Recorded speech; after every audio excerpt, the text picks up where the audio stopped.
All right, guys, welcome back to Left Seat, Right Seat. As you can tell, we've already been having fun here on Gyran or on CJ. That's yeah. And, and this is Sean. She's back for to continue on our conversation that we had last time. Yeah, as you can tell, we're all having fun over here, having flashbacks, using last names and shit. Sweet. All right, so Sean's here to tell us about more about the EMDR that we weren't able to cover last time. So go ahead, Sean. Wow. Okay, so back again to explain some things that I might have left out, to clear up some things, to kind of keep everything together. So Shapiro's adaptive information processing, the idea is that humans are built to survive. So the inherent drive toward physical and psychological survival, right? So in the simplest terms, what that means is if you cut your finger, it's going to heal. Deeper cuts will need stitches, but they will still heal, right? A broken bone will heal, and if it doesn't reset, it will still heal, but it'll be deformed. Right? So psychologically, we take in information, we integrate the adaptive information and discard what's no longer useful.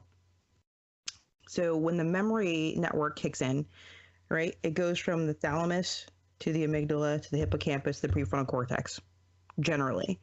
When we have a frozen memory, it goes from the thalamus to the amygdala to the brainstem and loops there, right? So it goes brain, emotional center, survival mode if it's stuck. So that's interesting. Is that also why, like, if you massage the back of the neck, like, it kind of like releases it? Is it because that's like by the brainstem kind of thing? I'm just wondering. Not so much as that's because where you keep your tension. Right, but well, that's what I'm wondering. Is that why tension? No, because what's going on there? There's a very large muscle there. It starts at the base of your skull. Like if you were like right where the ear hole is, right behind it, the back of your head, to the middle of your shoulders, that's one muscle. Yeah. It looks like a diamond and it goes out to the shoulders, right? When we get angry or anxious, for most people, I don't know, like everybody can't survey the world. So for most people, when you get angry or anxious, that muscle tends to contract. And so if you get angry people, they're like, their head kind of comes back. Right. And their shoulders cinch up, that muscle's contracting. It's like we hold different emotions in different places in the body. So depending on what emotion you're feeling, different muscle groups are contracting. Some people, when they get upset, their bowels contract, right? They'll get digestive problems. Or if you're really anxious, you'll get chest muscle tightness.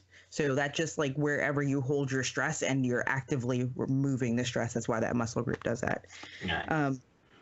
So what we're doing in EMDR is we're completing the circuit, right?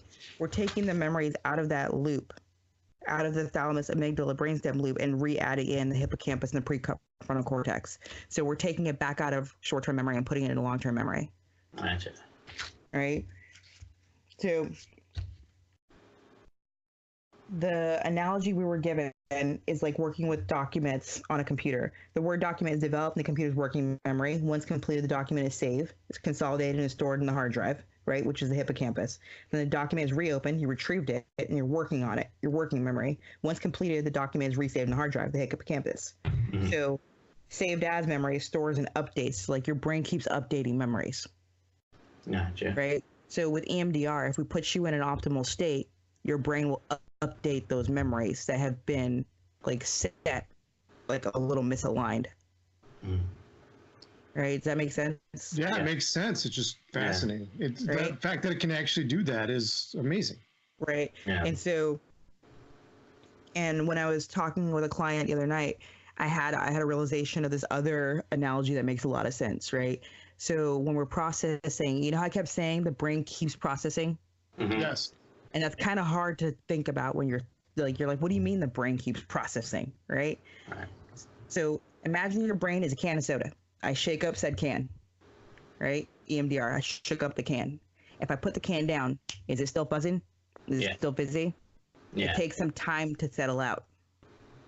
That's what I mean by the brain is still processing. Just because I stop shaking it doesn't mean it's not still going. All right. Right? So what we do is we're realigning all these memories and resetting everything so that you have a better understanding of what happened to you. All right. Yeah. So when we talk about linking neural networks, right?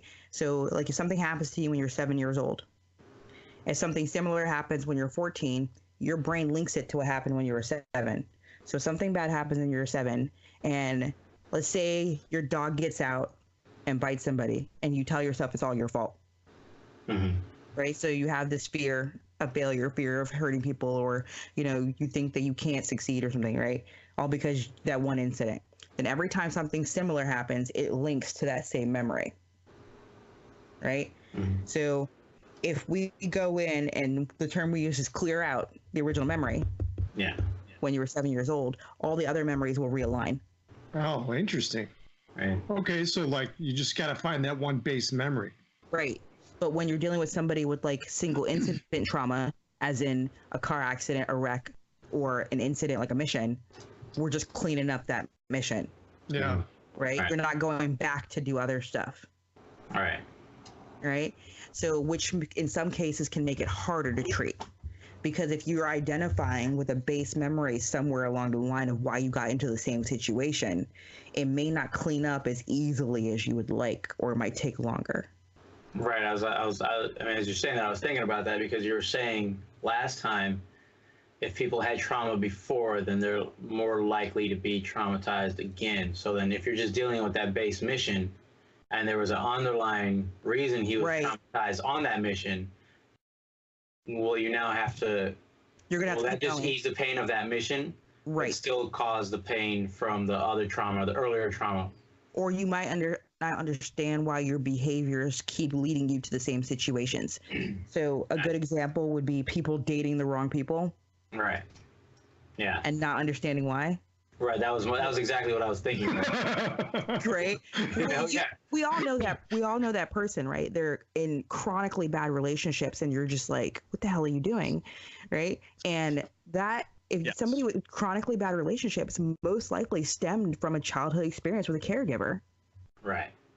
Like either they saw their parents mistreated, or they were raised to be a certain way. Like those people who aren't inherently submissive, who were raised to be submissive, and you see them fighting their nature. Yeah. And they're like, I don't know why these don't work out. That's you. That's all you. Right. So you got to go back to some of these base situations. And once you clean that up, you'll have a spontaneous behavior change up the neural network. Mm-hmm. But when you have like adult trauma, right, that's not associated with a developmental trauma or something early on, those clean up quickly. Gotcha. Does that make more sense of all the stuff that I mentioned last time? It does make sense. It leads me to think, though, in a certain way, based on that, is like, vets, let's say they're going to the VA or the vet center, and they're dealing with traumas from their service, right? Maybe deploying. They may not get the help they need for base traumas if they're childhood traumas at the VA. Right, because their VA is kind of more geared towards dealing with whatever happened to you on deployment. Yes, as far as I know. And this is just my experience. All the mental health professionals that I've met that work for the VA tend to use cognitive behavioral therapy. Yeah. Okay, and CBT is awesome. It's one of those things where I don't have to know all your whole life history, but I can help you with your problems. Can you explain that real quick? What is cognitive behavioral therapy works from the outside in. I can knock out the symptoms one by one by changing your behavior. What we do is we bring attention to the thought process, and the thought process drives behavior. So if you're aware of your thought process, your decision making, you can change your behavior. Yes. Right? You understand how those thoughts don't serve you. You will behave differently to get a more pleasing result. All right. So if you notice yourself getting angry, then you're like, oh, I'm getting angry, and then you change that. Right. You do something to calm yourself down, diffuse situation, things like that. CBT does handle core beliefs like EMDR does, but not in the same way. So what they do is you monitor your own behavior, right? And then you bring in all those behaviors to your therapist, and then you systematically go in one by one. This is what happened. This is what I did. This is the situation. What were you thinking? What does that mean to you? And so you do it that way. It's a very tedious process, very homework driven. The client has to bring in a lot of worksheets. They got to do a lot of homework, a lot of monitoring of their own behavior. It's a little overwhelming, and some people, frankly, just don't want to do homework. They're like, I'm not paying. They're like, I'm not in school. I'm not paying you to do all this stuff. CBT tends to work from the outside in. I'm not dealing with the reason you ended up that way. I'm dealing with all the fallout from that. I'm dealing with the rage. I'm dealing with the eating disorders. It all works from the outside in. If I change your behavior, eventually you will change how you think and feel about it. Right? Because like there is research that shows like the original guy who did it, like they would actually tape their face in different positions to see if they got a chemical response to like, you know, their behavior change, right? So they would tape their faces up in a smile. And to see if they actually felt happier, and then they checked their chemical levels to see if they like had a chemical dump for different emotional responses. Taping their faces in frowns and like different expressions. And so we know that, like, you know how people tell you, just smile, you'll feel better. Well, that's kind of true. So, but the thing is, like, how long can you smile if you still believe that you're not worth anything? And so if we can go in and just, it's a lot quicker to go in and change the base belief structure and then have a spontaneous behavior change than it is to go on the outside and bring all those behaviors back in a line and then have you realize, you know, you need to change your core belief. Like usually with anger, it's righteous anger, which makes it very hard to get rid of. So when I say righteous anger, I mean that anger that like, I should be mad about this because this is an injustice. You know, so even if that injustice is somebody disrespected you, like I'm supposed to be mad, I was disrespected. So like you put that anger on a pedestal and then kind of run with it. Right. So CBT would have you monitor how often that anger has and then try to imagine how the other person on the other side of the anger would feel, or what would better serve you, what behavior would better serve you. So an EMDR would go in and look for the core belief and find out where it started and have you go back and change that belief structure.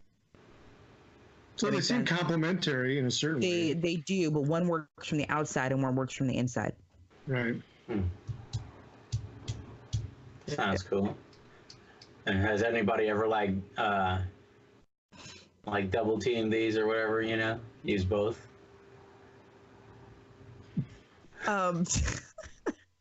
Your word choice. Awesome. Okay. So all therapists, like we're not taught EMDR in school. Right. We're taught all the other stuff, the traditional stuff like psychoanalytic, psychodynamic, CBT, you know, and then they're like, by the way, these other things exist. If you want to go find out more about them, go look them up yourself. Unfortunately, that's how, you know, school works. Right. If you think about the same way the medical field works, here's school, pass your boards, go to your residency and learn how to be a doctor. Right. Same way in counseling. Here's school, pass your test. Here's your internship, learn how to be a counselor. And so we have to pick and choose what works well with who we are as people in order to find out what's going to help best, because our clients know you've got the most messed up clients, and they will know if you're not being authentic. They will know if you're checking boxes and just kind of going with the flow. And if that's the case and they don't trust you, and if they don't trust you, they'll just tell anything to shut up, especially if they're mandated to go there.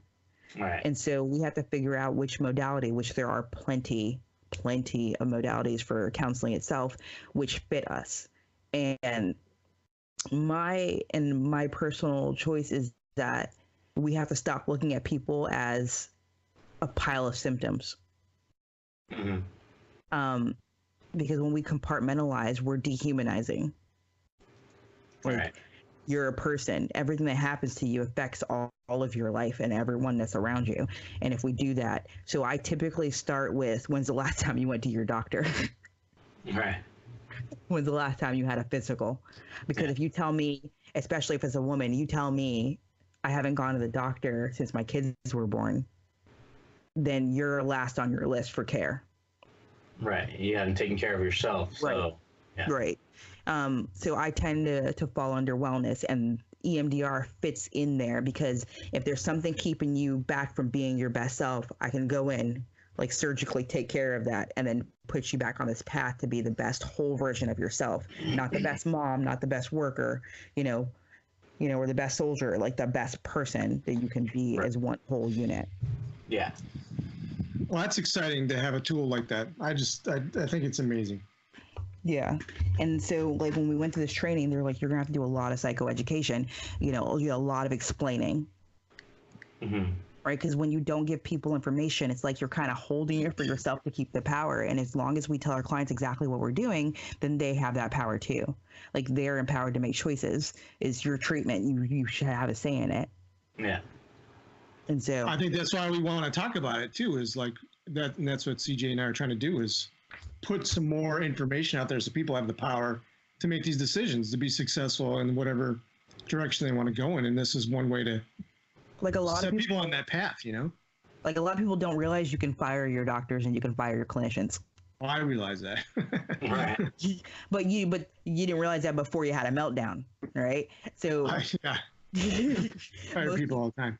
right, people need to understand this before they have a meltdown, and that way, hey, I don't think this relationship's working. I need to find somebody else. And the clinician is supposed to go, sure, let me help you. Right. Right. Because it's not beneficial for anybody. Mm. So did you think of any more questions?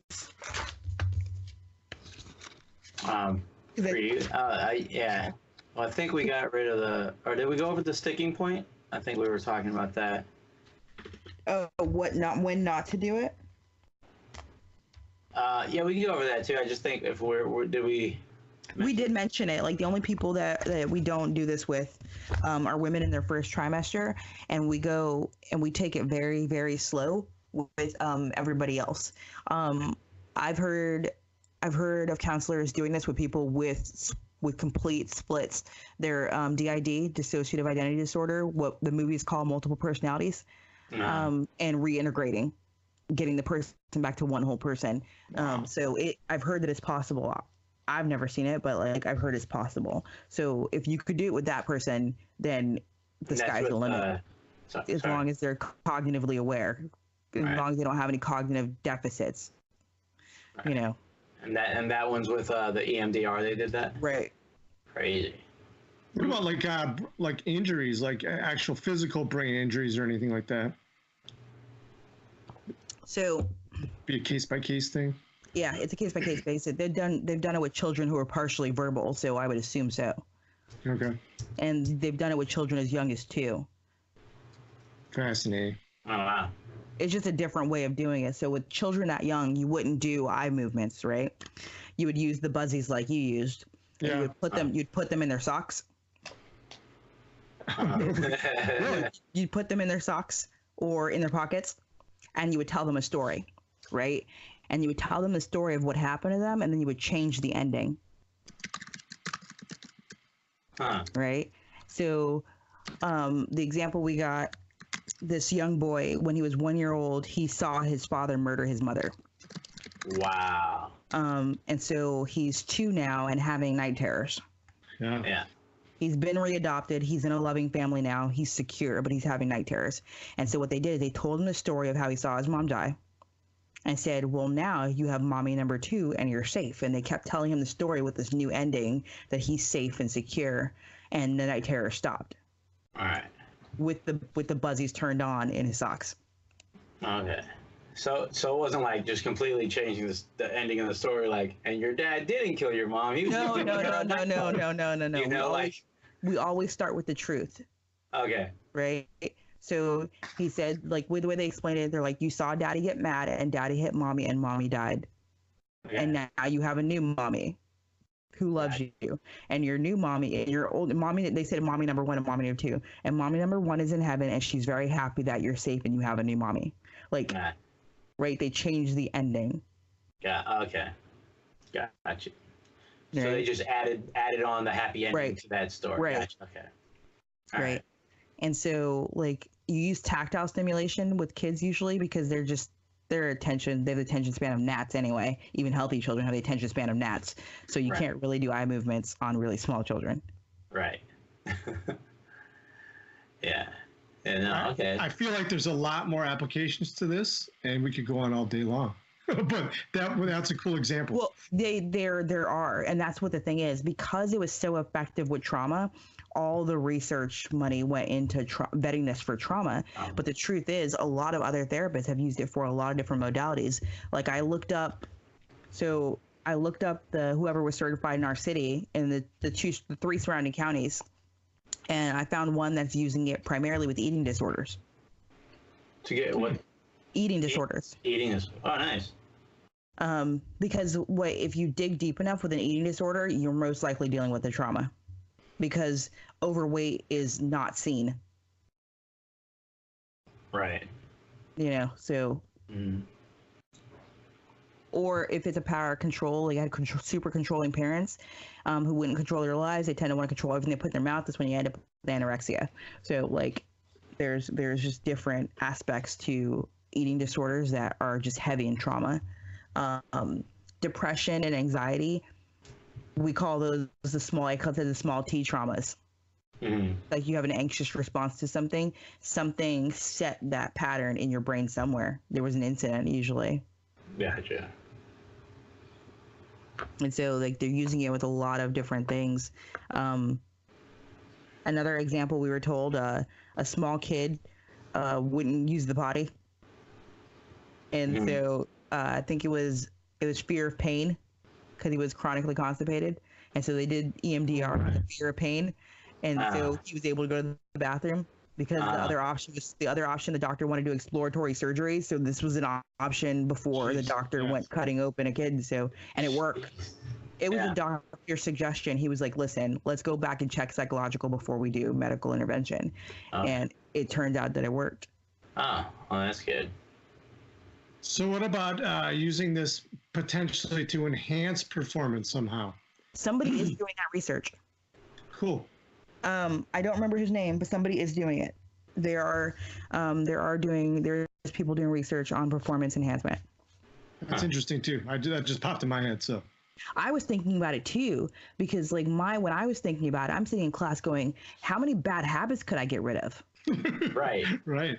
Or like stop smoking, or I don't know, anything under the sun. Well, smoking makes sense, because smoking, unless it was just behavioral, was usually probably anxiety driven as a coping mechanism. So smoking makes sense.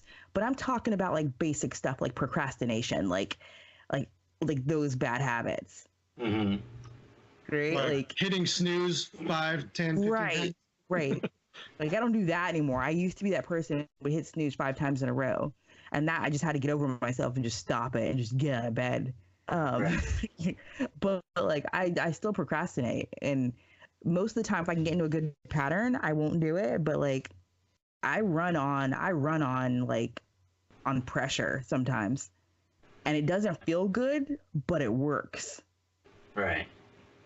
Like when I was in college, I would wait until the night before. If it was 5 pages or less, I'd wait till the night before to write it. Right. That crunch time. And without a reread, I can get a B on first draft. Right. So like depending on what class it was for, what my grade point average was at the moment, like I would just write it the night before and turn it in. Yeah. So like, it's like it, and because I never failed doing that behavior was reinforced. Right. Yeah. Continue doing that. Right. Because it was never like there was no punishment because of it. I was reinforced. And so I wonder, like, break out the machine. Yeah, I know. It's tempting, but they warned us. Sing to you. They warned us that like with people trying to process by themselves, it's not that like EMDR won't do any more damage than already been done. Right? So it's like if you start processing and stop, you're not going to do any more damage than you were going to be done.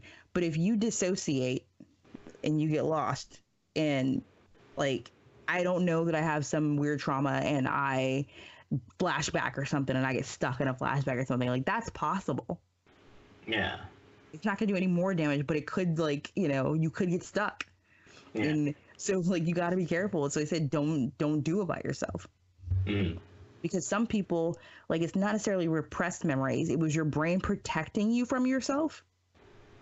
And so there's this connection from the memory. Mm.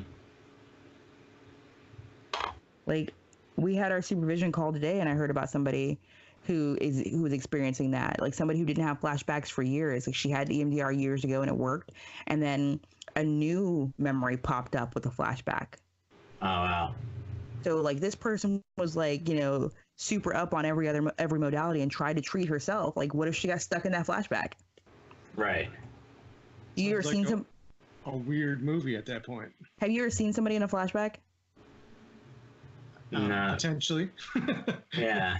I couldn't say that. Experiencing one yourself is different than seeing someone in it. It's a weird experience. Like, Chris and I were on the beach one day. This was years ago, and this guy was having a flashback in front of us. He's walking down the beach, and he kept trying to walk into the ocean. Yeah. Wow. And so, like, I told Chris, I'm like, don't get too close, but keep him out of the water. I'm going to call the cops because he needs help. This was years before I was even anywhere near being a therapist. Mm-hmm. And, like, this guy, like, he laid on the floor, rolled around, got into a shooting position. Like, dude was in a firefight, in a flashback, full on. And if you don't know that you have some of those, like, memories that were strong enough to pull you in and you start processing by yourself, like, it's kind of tricky. I guess that's a good caveat. So don't try this at home by yourself, kids, right? Even though it's all over YouTube, try it by yourself. Here's how to do it to yourself. No, there are plenty of videos on YouTube. Here's a red dot, follow this dot. Here's the speed it's going at. Do it to yourself. Just like there are self-hypnosis videos all over YouTube. Like, what if you're really like susceptible to suggestion and you're sitting in your room, like, listening to hypnosis videos, like, hypnotize yourself. like, you put yourself in a suggestive state and then walk out and somebody says the wrong thing to you, and you don't, like, I don't understand why you would do something like that. Right. Well, I was just thinking, like, too, like, you know, as Jeff was saying, for the to enhance project, I'm just thinking, like, what if you got, like, a marathon runner or somebody that's got to, like, do a 50K ruck march or something, right? And, like, you just put the buzzies in your pockets and roll out and be like, well, I don't feel the pain, and just run. Like, you're running like a 30-minute marathon or whatever. Just something to increase focus. Right, yeah. Well, bilateral stimulation, walking and running are a form of bilateral stimulation. Gotcha. So that's why you can get that runner's high and zone out then? Is that kind of like runner's high is chemical. That's straight I think it's norepinephrine is what's going on there. Nice. But when you zone out, that's just some of what's going on. So you ever been thinking about a problem when you're running and then all you're focusing on is your feet falling? 1, 2, 1, 2, 1, 2. Yeah. And the problem starts to play itself out in your head? Right, yeah. That's what's going on. Wow. That's the same thing as what's going on. Yeah, because I mean, I used to, like, when we were in, I used to go run. If I had an issue or something bugging me, I'd go run all the time. And it would play itself out step by step. Yeah. Like, running was my therapy back in the day. So, I mean, and the Army broke us and we can't run no more. So there goes that. That is a true statement. All right. But, I mean, I guess that makes sense. Because, like, I mean, I remember it was one time I was set with my roommate at the time. Not Chris, but somebody. Was it Via? Like, well, huh? Was it Via? Yeah, it was V. And big-headed sweetheart. Yeah. And man, like a lollipop. What time was it? It started like 12 o'clock, 12:30. I was pissed. I was like strapped on my shoes and went for a run. Came back like around like 1:30, and I was cool. I was like, hey, what's going on, bro? It's like, you good? I'm like, I'm good. I'm about to go to sleep. Showered, went to sleep. That was it. But I mean, that's kind of cool because I mean, in a way, because anything. Well, the thing is with EMDR, right? It's the basis of modality. Like, the basis is bilateral stimulation, right? So anything alternating stimulation. So we use tapping, the buzzers, eye movement, or audio tones. Most clinicians don't use audio tones. It's just awkward, and your client feels like very separated from you and weird, right? Right. So if I'm your therapist and I put you in a chair and strap headphones off and you're gonna be like, what are you doing? So, but like with the eye movements and the tapping, we have to be sitting very, very close to you. Mm-hmm. Right. So it's a very obvious, very intimate kind of thing. But it's a bilateral stimulation. Like if I'm moving my hand across your field of vision, one eye is moving, all the way over, and the other eye is moving all the way over. With the tapping, it's alternating right side of the body, left side of the body. Walking, if you're just focusing on your feet, you're focusing on one side of the body then the other in a rhythmic way. Yeah. It's the same kind of deal. That's cool. Yeah. Well, that's kind of cool. It's kind of crazy to think of, too. That is why if you're in therapy and your therapist goes, go take a walk, and you go, I ain't paying you to tell me to walk. Well, there's reasons we tell you to go for a walk. Right. How about I walk after this session? I've been in the VA and said, I'm going for a walk right now. So I did it to myself. I'm going for a walk. Right. No, I've been told by several clients, I'm not paying you to tell me to go for a walk. Right. But it will help. So says you. All right. Well, I guess you just explained why it helps, though, right? Well, they wouldn't let me get there. Yeah, but Yeah. But people listening right now, sometimes you can just go take a walk. So like, it's not that you don't need therapists. Sometimes your problems are not that they're too deep that you can handle, because we all have the capacity to heal. It's sometimes things are too complicated to stretch out by yourself. Right.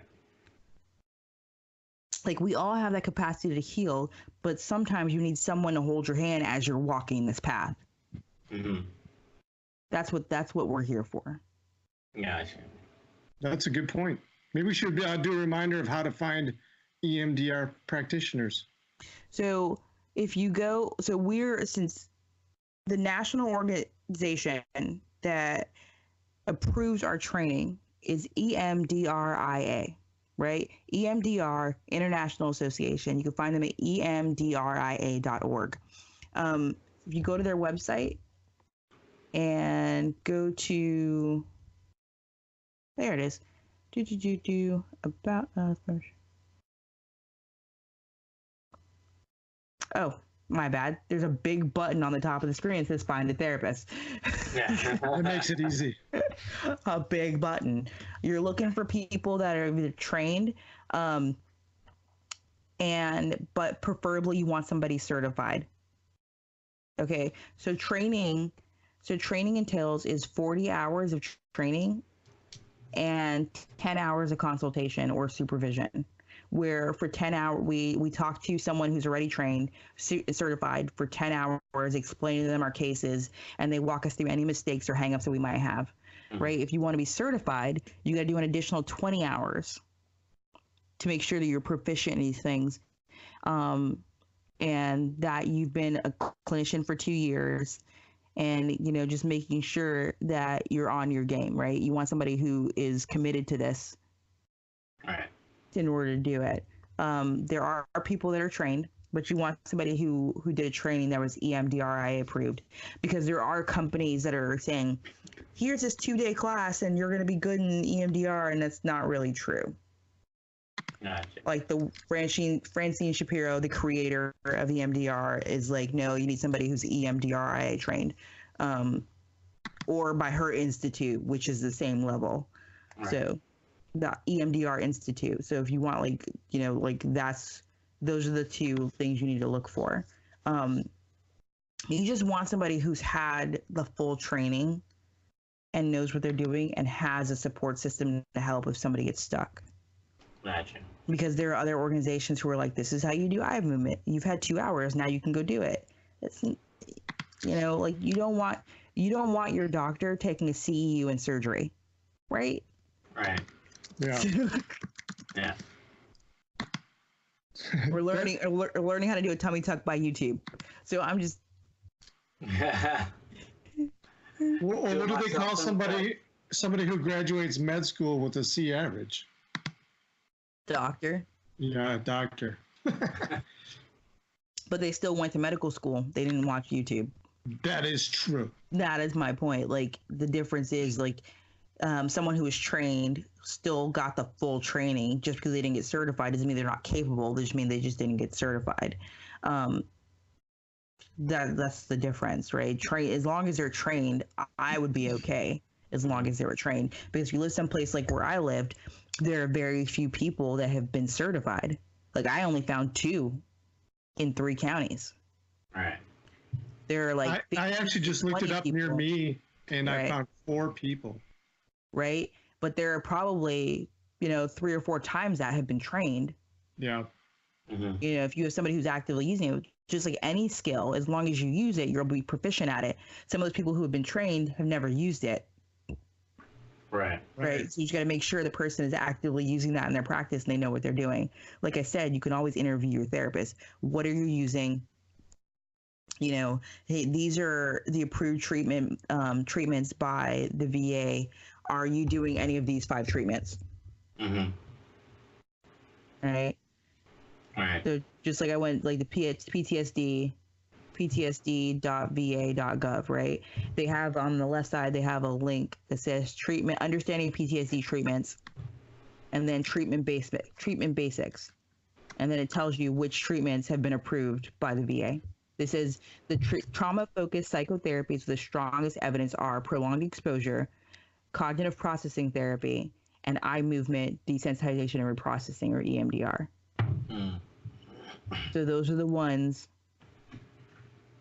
So those are the ones that like are recommended, the top 3 that have the most strongest, evidence research base. And then they have a couple of other ones. They have brief eclectic psychotherapy, which is relaxation. It's teaching you to deal with your body pretty much.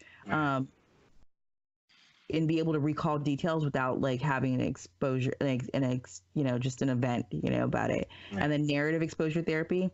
That's what I was telling you about, where they write their whole life story and then keep reading it over and over again. Mm-hmm. Okay. Then written narrative exposure. Oh, that's the one that's writing about your. So one is walking through your life story and making a story. And written narrative exposure is writing down the trauma during a session, and then gives you a writing assignment, and then you write this alone and then bring it back to them. And then specific cognitive behavior therapies. There's specific CBT stuff for PTSD. Right.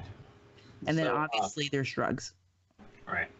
So then, like, the VA actually recognizes EMDR as a valid and helpful. Yeah, I'm on I read that from the VA website. Gotcha. Well, that's great. Like, I mean, if you can go to the VA and then try to find, like, The thing is, where you have a clinic, is there a therapist there who is trained? Right. Right. If not, you're gonna have to pay for it out of pocket. Yeah. So, yeah. Well, that'd be a thing that you have to check out too. And that's the thing. Like, do you want your symptoms? Because remember, we said if you stop showing symptoms, they will reduce your pay. Right. And so that's a personal decision you're gonna have to go through if you are getting a check for a PTSD. Like, do you want your symptoms or do you want the money? Because if you stop showing symptoms, they might reduce your pay. Right. So it's really a personal decision. Mm. Because some people, whether they like it or not, can handle a lot of these symptoms. They're just not nice. Right. Yeah. I guess they use them as a reason to be assholes or whatever. Right. These excuse to be a jerk. Their own. Yeah. Yeah. I honestly think that if you were a little bit more integrated and you weren't so fragmented, couldn't you find a job making enough money to cover the difference? Right. Yeah. This is my theory, but that's the HR person in me. Right. Well, here's what I find interesting is looking at, we're talking about EMDR specifically, and we've just covered some other stuff, but there might be people out there who are hurting or suffering, right? And they've done some of the CBT or some of the other therapies or the drugs maybe, and maybe they can find some EMDR and have some success in that direction, whereas maybe they haven't had it before either. Well, like you said, a combination of any modalities, because all of us before we studied EMDR, all of us were clinicians in the first place. Right. And so not everybody wants to process every single session, and some people don't want to process at all. We can still help. There are other modalities to help.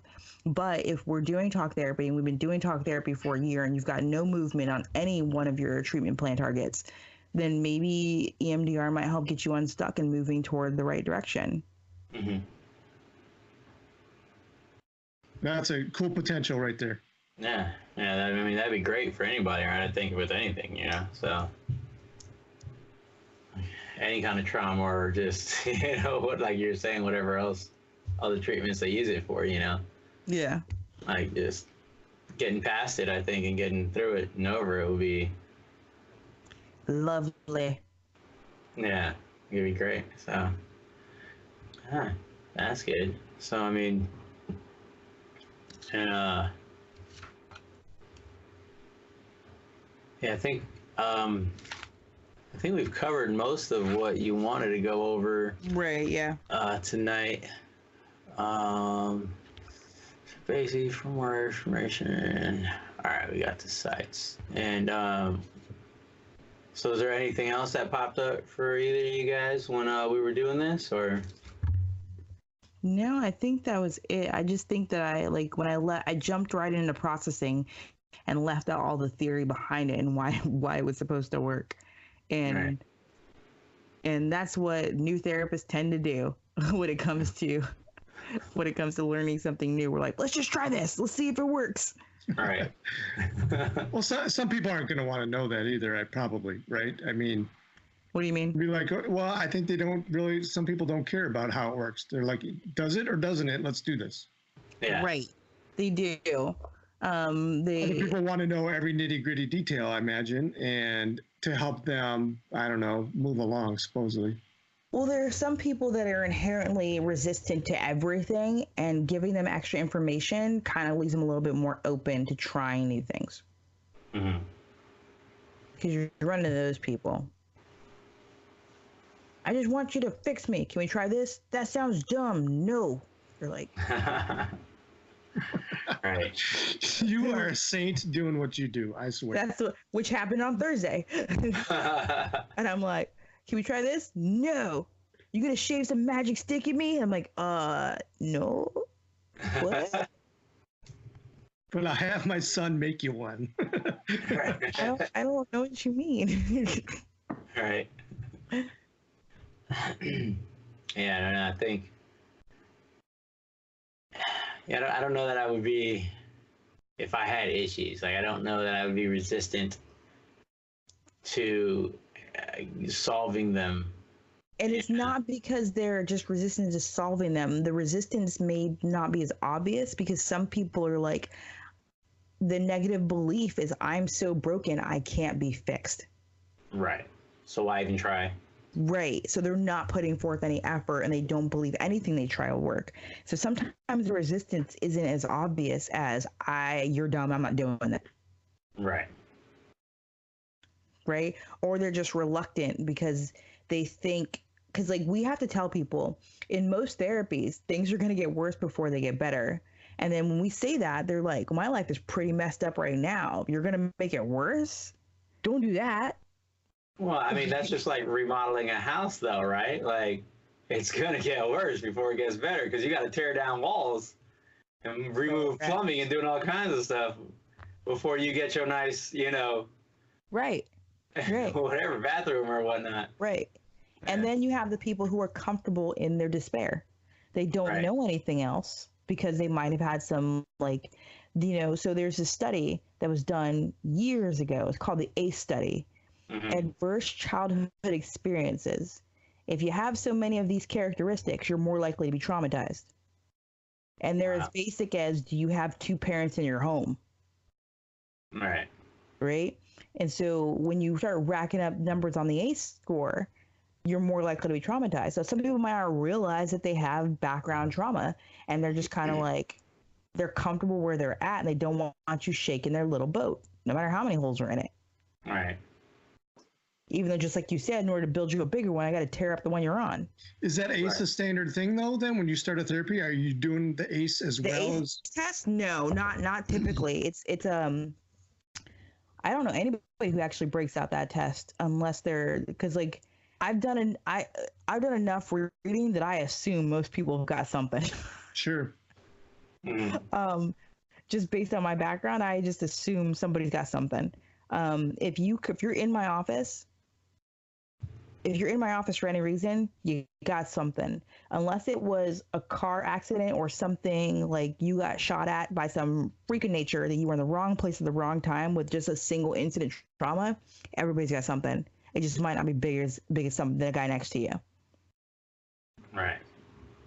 Like, because being left alone a lot as a kid under the age of 13 is a marker. Oh. That whole latchkey kid thing. Well, no, it's the fact that, the legal age to babysit is 13, right? So cognitively, if you believe that no one thinks you're important enough to pay attention to you and you're always left alone at the age of 13, you tend to go in with every relationship as I'm not important. I see. So, like, you may not be aware of it, but that's the message you were given. I'm not important because nobody has to pay attention to you. So you were left alone. I'm not talking about you're a single, you're an only child and you play alone a lot. I'm talking about like your parents left you alone, go make yourself dinner. Yeah. Kind of stuff. So, some people are like, I just had a hard childhood, but it wasn't bad. And you're like, and you start talking and it's like, nope, that was bad. Yeah. It's like, that's what it is. Right. Here's a sandwich, kid. I'll be back tomorrow. But the thing is, even if your parents never beat you or cussed at you or called you names, but they did that every day, that's neglect. Right. We'd call that a developmental trauma.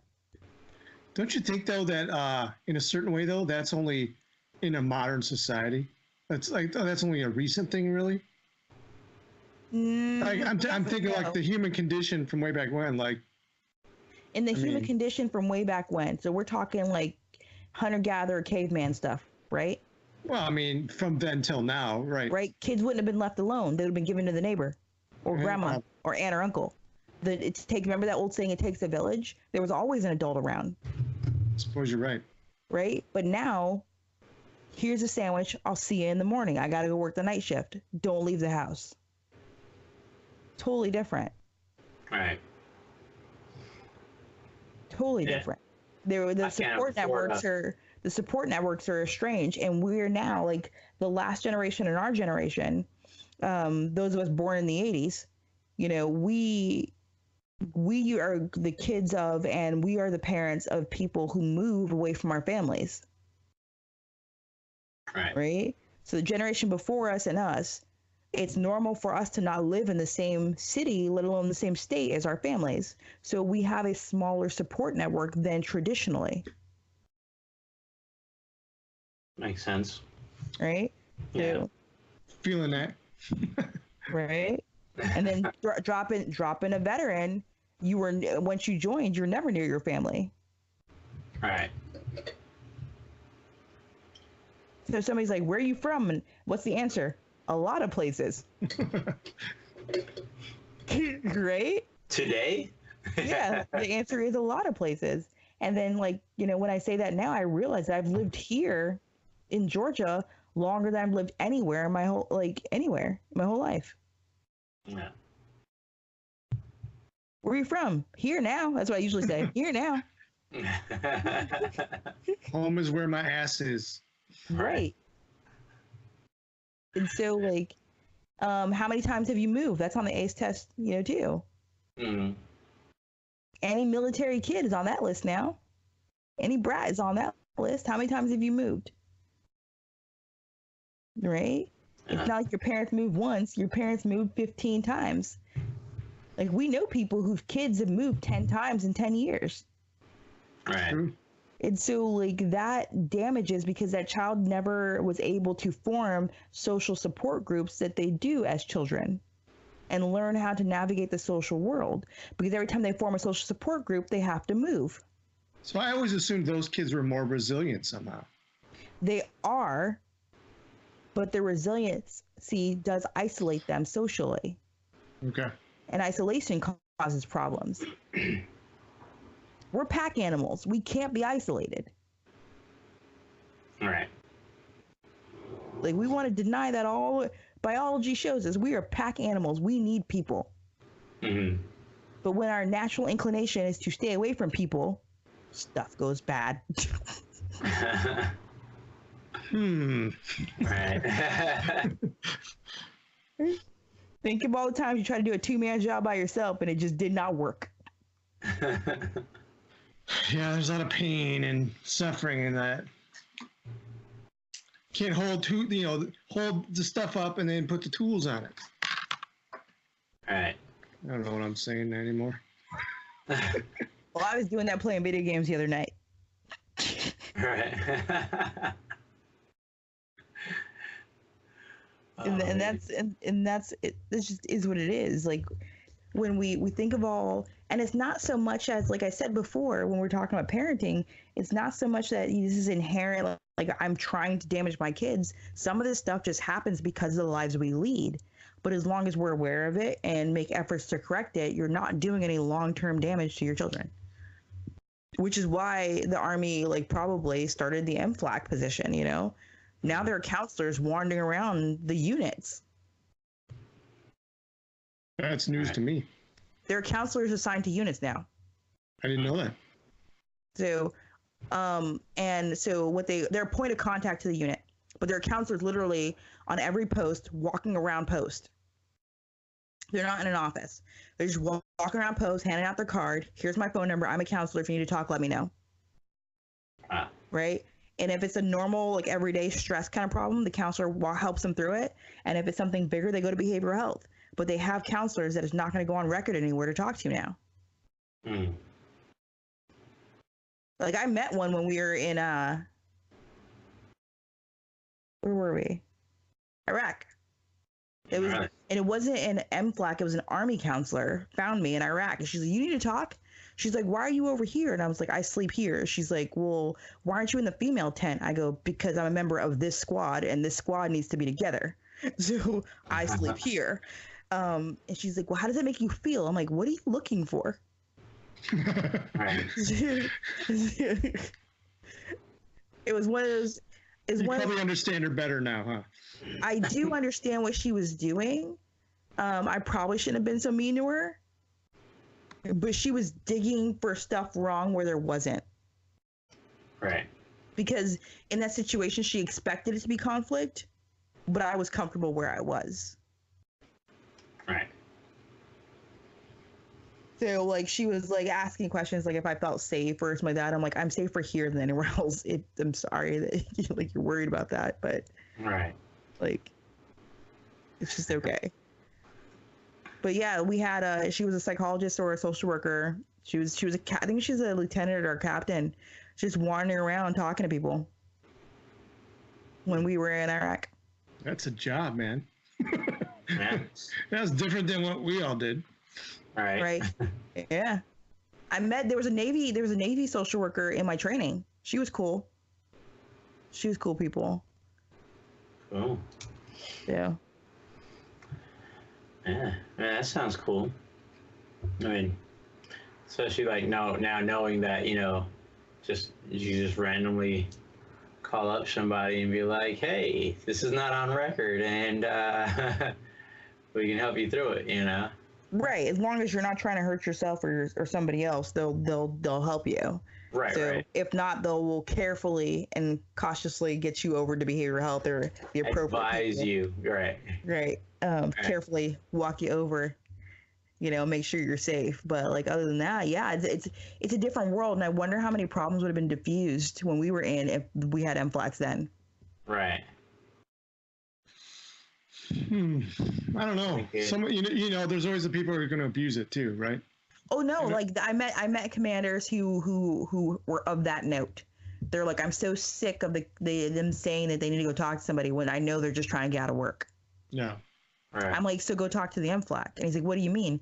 I go, they know if people are malingering, so let them know if they get a guy who's malingering to cut the conversation short. Like, it's that simple. In my brain, I guess I'm a pragmatist. It's that simple to me. Sure. It should be too. Like, this guy might be malingering. The first couple times I let him run his mouth and see what's going on, you know, and then, hey, don't you have work to do? You know, like, Yeah. hey, how about you make an appointment with me after work? You know, like, do it that way. Yeah. But that's just a conversation. So like some of these commanders and, you know, first sergeants have a little animosity toward the MFLACs. They think that it's an excuse for people not to work. But the thing is, some people are really stressed out and need to diffuse before they go back and deal with you. Right. It's true. Totally true. So like, if you're in a constant deployment cycle, you need to talk to somebody. And, you know, like, if you haven't been home in a month, and every time you go home, they're telling you to pack your stuff to go back to the field, to go stay in the woods on post. Right. Because Fort Stewart, they go to the field for a day to prepare to go to the field for 2 days, prepare to go to the field for 3 days, prepare to go to the field for a week, prepare to go to the field for a month, because they're getting ready to get deployed. Like, and there's nasty gators in the field. They're always in the field, man. All right.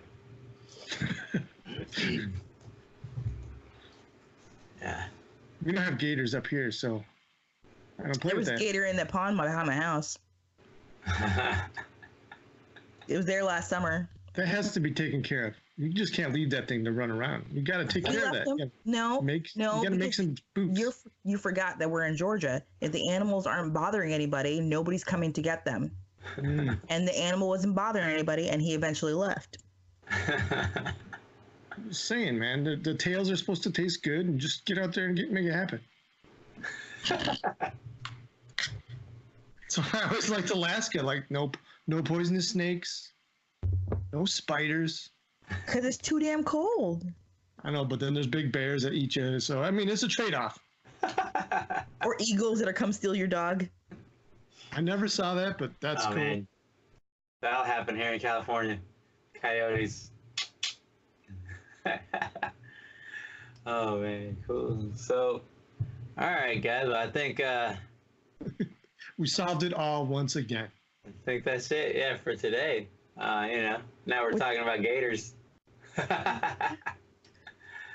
You have an edit button. You'll be all right. You got an edit button. You'll be all right. I won't worry about it. Just more work for you, homie. All right. You got to listen to all this again. Like, what are they talking about? All right. Delete. Exactly. Just like, I just asked the important questions. That's right. I'm not the technophile. Hopefully get the good answers. Yeah. See. All right, guys. Well, that's it for tonight. And it's another one. And once again, Shante, let's where can they find you at? Just to let you know. The link to my Psychology Today page will be in the link below, along with my email. So if you have any questions, just hit me up. All right. Great. Awesome. Thanks for coming on. Twice. Thanks for coming on, guys. And yay! Hopefully this information helps. And we'll catch up to you after you do some more EMDR down the road. Right, yeah. Sure. Hopefully it goes better. All right. Tease. All right, yeah. Hey, guys. Thanks for listening to Left Seat, Right Seat. If you liked what you heard, just go ahead, hit that like and subscribe, and don't forget to share with your friends. And come back next week for another episode. And also follow us on Facebook and Instagram and all your other podcast venues. All right. Thanks, guys. Have a good one, and we'll see you again later. Bye. See ya.